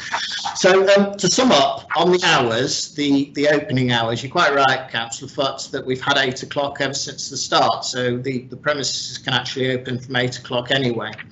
Having discussed it with Lynn, with Catherine and with Holly in the room, we are happy, if you're prepared to do this, councillors, to meet those who've objected halfway, and take the point, Councillor Giles, that it's going to be a bit of a rush to come in at 8 o'clock and immediately go into a screening. So we would suggest, and we'd be quite happy if the hours started for films at 08:30, so just an extra half an hour for the showing of films. That is in the morning, councillors, of course, that's not in the evening. In terms of the capacity, I do come back to, and I would ask you to speak to your legal officer, and if necessary, I don't know whether Nicola can add anything here about capacities on premises licences, because it is something that is very much the exception rather than the norm. And I've explained to you, and your policy recognises, so when you make your decision today about what to do in terms of the earlier hours and the removal completely of a capacity or setting a number, you've got to decide, when you look at the Licensing Act and the 4 objectives, whether it's going to be to the detriment of the licensing objectives. And in doing that, you must consider your policy and also the national guidance. And then on the balance of probabilities, having regard to your policy and the national guidance, it is on the balance of probabilities there going to be any detriment to public nuisance or public safety. Your policy itself, I'm sure you know it, paragraphs 19 and 52, it's in the agenda papers at paragraphs 55 and 62, welcomes diversity in the nighttime economy, which is what we're bringing here. And if you have a look at page 5 of the agenda, it's paragraph 47 and paragraph 60. Paragraphs 47 and paragraph 60 of your agenda. Your policy itself says that you must avoid duplicating other regulatory regimes when attaching conditions. So on your agenda, page 5, it's within the report Nicola prepared, and it's at the top of page 5. Page 5, right at the top, consideration will only be placed, conditions will only be placed on licenses if they are considered appropriate to meet the objectives. Duplication caused by licence conditions dealt with by other means of legislation, for example, health and safety and of course fire safety, which is what we're talking about here, will be avoided. And that is from your policy, and that's repeated within your policy itself. Again, on page 62 of your policy, apologies, sorry, page 60 of your policy, where paragraph 47, it says it's on page 60 of the agenda, paragraph 47, page 60 of the agenda, the council will not implement standard conditions and will, as far as possible, avoid the attachment of conditions that duplicate other regulatory regimes. And it's my belief, I believe that you don't have, typically, you have very few licences within the London Borough of Hounslow that have conditions placed upon them. And paragraphs, the national guidance, and if I could ask your solicitor specifically to have a look at paragraph 2.12 of the national guidance, and that talks about safe capacities. And that safe capacities would only be imposed where it's appropriate for the promotion of public safety or prevention of disorder on the relevant premises. And it says, for example, if a capacity has been imposed through other legislation, it would be inappropriate to reproduce it on a premises licence. Indeed, it would be wrong to lay down conditions which conflict with other requirements. And as you know, as we've been through the 30 plus the 60 being the 90 in that area, when we can get 115. So we already have something that is conflicting with what we can safely get out in the event of a fire to what's on the premises licence. But the paragraph 2.12 goes on to say, if no safe capacity has been imposed through other legislation, then a responsible authority may consider it appropriate for a new capacity to be attached to the premises licence. Well, the police and fire service, health and safety, trading standards, none of the authorities have objected to this application. Nobody's asked for the capacity to remain on. We've spoken to the fire service and explained it will form part of the fire risk assessment.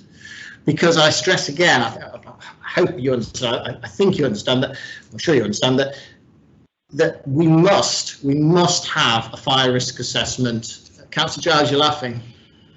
I worry that you're laughing, but we must have a fire risk assessment. We must have a fire strategy which must set out the capacities. We don't have a choice, so we've got to do that by legislation.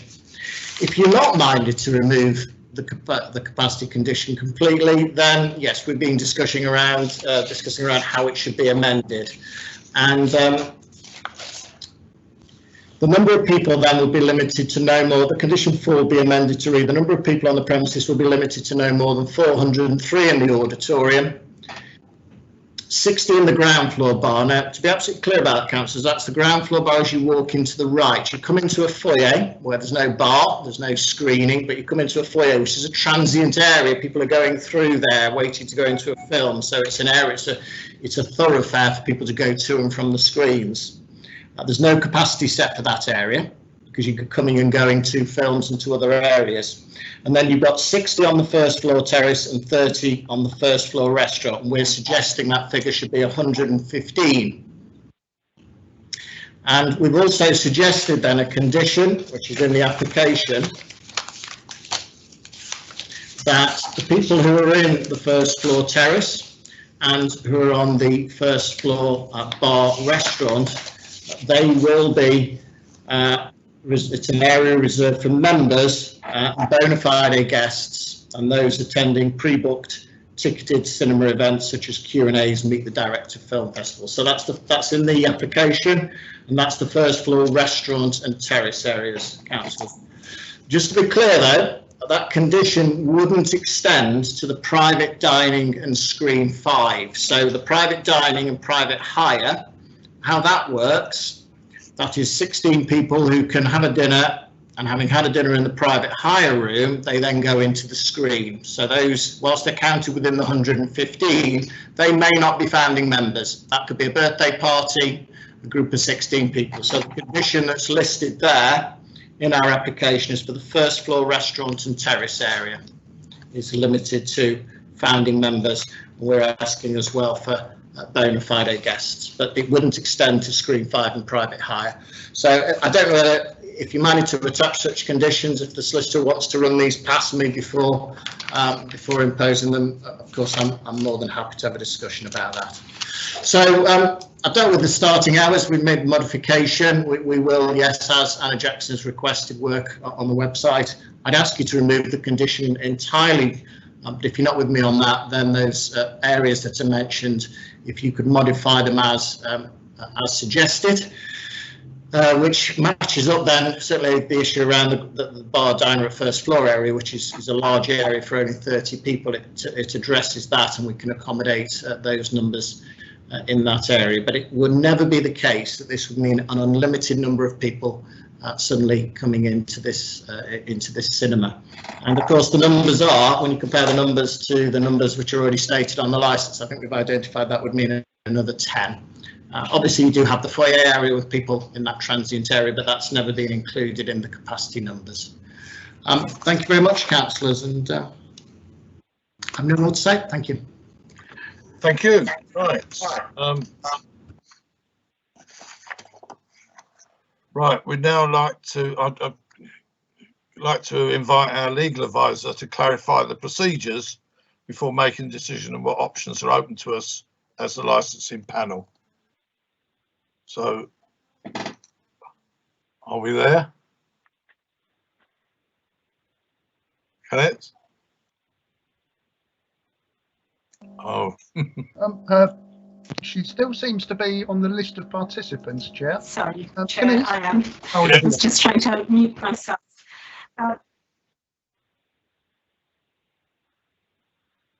Hello? Hello, yeah, I can hear you. Can you hear me? Yes. Yes, we can hear you, yeah. So the procedure that would follow now is that the panel will retire and go into a separate deliberation room to consider the application. The panel has heard representations from both the applicant as well as the objector who's been in attendance. The options open to the panel are as follows. The application can be granted as stated, or secondly, the application can be refused, or it can be granted in part or in full, subject to standard conditions with or with extra conditions. During the deliberation, only panel members will be present together with myself. I will not take part in the decision, but will be advising the panel only. Chair, usually we allow for 15 minutes for this to happen, but obviously we'll keep those attending today's meeting informed if it takes longer. Right, that's fine. Okay, well, we're now going to withdraw. Can I therefore ask all of the persons present to remain, but please turn off their video cameras and microphones whilst you're waiting for the panel to return, because the meeting will be live and viewable by the public. So please don't talk to each other with the cameras and microphones on, as this will mean you'll be overheard. I'd also ask you all not to leave the meeting if that's at all possible, so that you're ready for our return to hear the decision. If you cannot wait, may I thank you for your involvement. I therefore now formally ask my fellow councillors and our legal advisor to lead the meeting for the time being and join me in the withdrawing meeting. Thank you very much. Off we go. Yeah. Chair, could I ask you to give me the name of the legal officer, because I didn't catch it when you first mentioned it. I've got her to give you her name. All right, thank you. Kate? Yes, my name's Kenise Ali. Kenise Right. Ali. Okay, thank you very much. Thank you. Okay, let's move on. Then we're leaving now.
Bill, can you please send me the link again? I seem to have deleted it. Apologies. Oh, well, there are two. So have you checked? Yeah, no, I went in. I've gone into the other one and nobody's there. Oh, right. Yeah. Okay. Sorry, to be sure, which is the one that you've just gone in? What was it called? Oh gosh, bear with me a sec.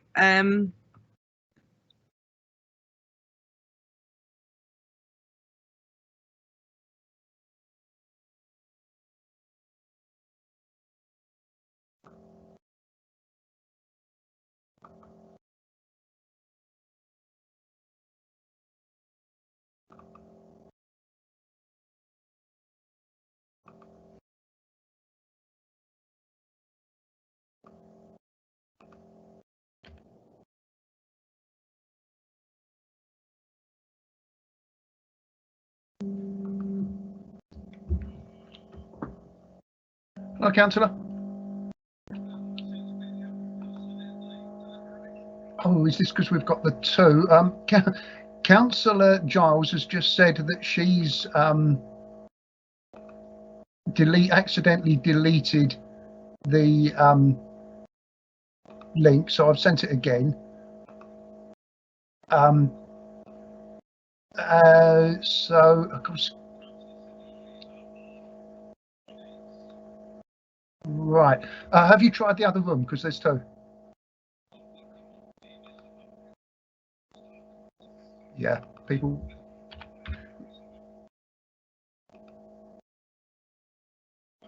Oh, now Councillor, sorry, Kenise Ali is saying in deliberation. It says Kenise Ali has started the meeting. So if you go to the one marked deliberation. Oh.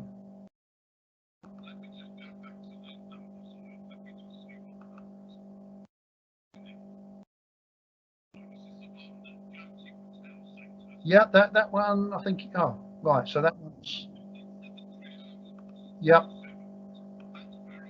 Okay. I'll have a look at the other one. Deliberation is now taking place. Right, and that's the one Jyoti sent. That must be the correct one then, because that's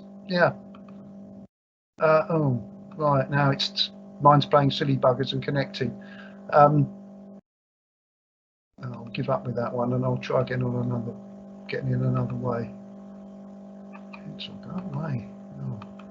Oh, it's really, the computer is really.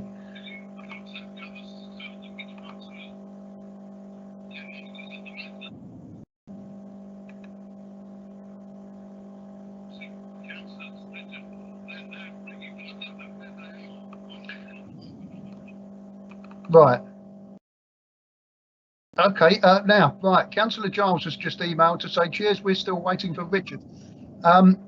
I'll have to tell you what, I'll let them stay where they are, because Councillor Giles has just said we're still waiting. So I'll send you the other one that I set up.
Right, we're coming back. I see Councillor Sidder's here.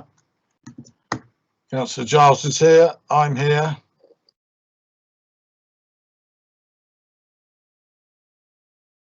Are we missing our legal advisor? No, Chair, I'm here. Oh, you're there. Okay, sorry. Yeah, gotcha. Right.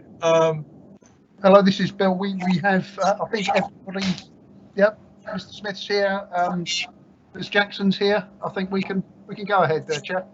Right. Okay then. Anyway, thank you for bearing with us.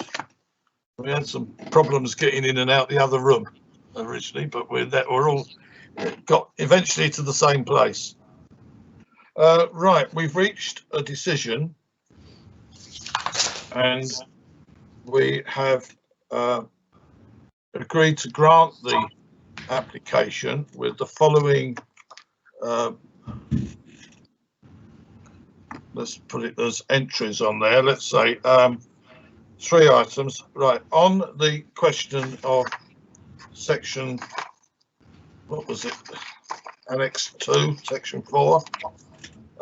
What we're saying is delete the wordings to all of the timings and insert in there that a statement to the effect that the timings of the premises shall not exceed those laid down within the fire risk assessment. Councillor, but not the timings, the capacity. Sorry. Sorry, yeah. The fire, sorry, on the fire risk assessment is the capacity, yeah, sorry. Yeah, sorry, I've written it in the wrong column.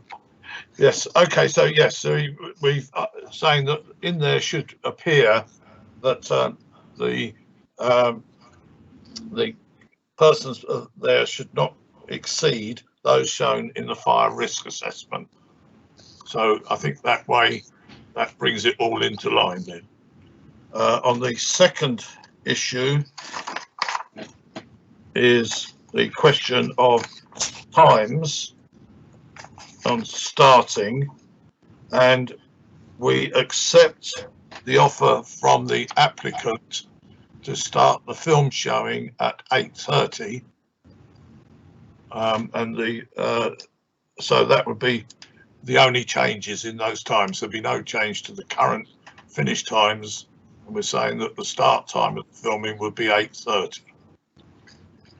We would also like to add in comments that we hope for, in the sake of good neighbourliness, that the management of the cinema and the local residents can meet on a regular basis to discuss any kind of issues that they may have, and anything that they may wish to be shown in by agreement with the applicants in their websites.